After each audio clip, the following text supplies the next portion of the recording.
Bonjour, nous sommes aujourd'hui le 24 décembre et à la veille de Noël, les marchés émergents restent fébriles et terminent l'année 2021 sur une note plutôt négative.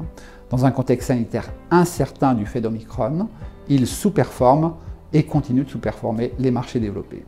La situation chinoise, tant au niveau économique que réglementaire, reste difficile et les marchés actions y sont à la traîne sur cette fin d'année.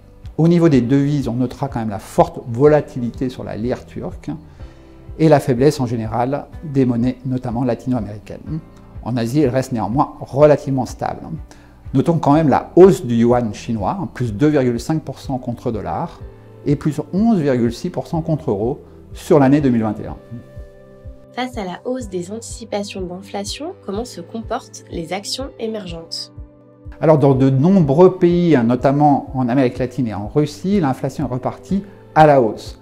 C'est moins le cas en Asie, mais pour faire face à ce risque, quand même, nombre de banques centrales des pays émergents relèvent leur taux directeur. Sauf en Chine, où la politique monétaire restrictive depuis le troisième trimestre 2020 est en passe d'être assouplie. La hausse des anticipations d'inflation impacte négativement les valeurs de croissance à multiples élevés. C'est le cas notamment du leader Internet de l'ASEAN, SI, moins 35% en 3 mois, du leader Internet d'Amérique latine, Mercado Libre, moins 34% en 3 mois.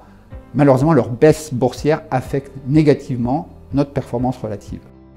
Après avoir sous-pondéré la Chine pendant un an, vous avez commencé à augmenter le poids du pays. Comment cette décision a-t-elle affecté votre performance ? Alors depuis septembre, le poids de la Chine est augmenté progressivement dans nos portefeuilles. Il est aujourd'hui de 36% dans GEM Equity contre 33% dans l'indice.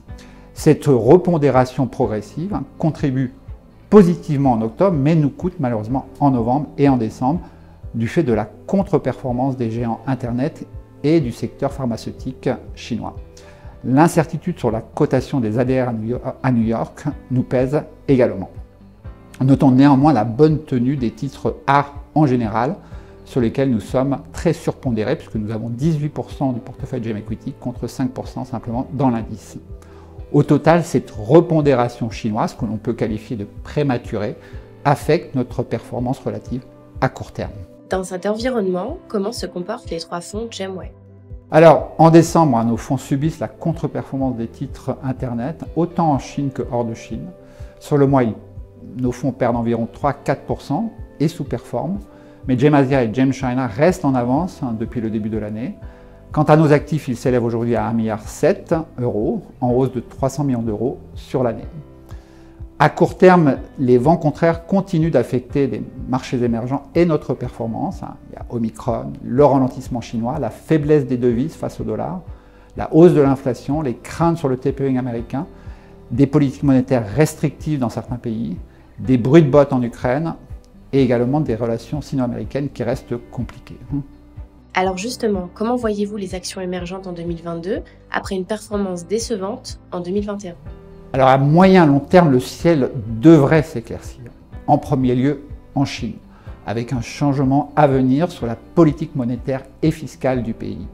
L'assouplissement escompté devrait permettre à la croissance de réaccélérer au cours du second semestre 2022. Nos titres dans l'énergie renouvelable, l'automatisation, la technologie vont en profiter. Ailleurs, les pays qui ont déjà resserré leur politique monétaire seront mieux armés face au tapering américain.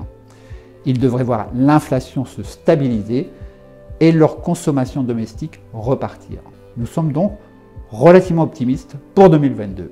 Nous vous remercions de votre fidélité, de votre confiance. Nous vous souhaitons de très bonnes fêtes de fin d'année et bien sûr une fructueuse année 2022. Joyeux Noël!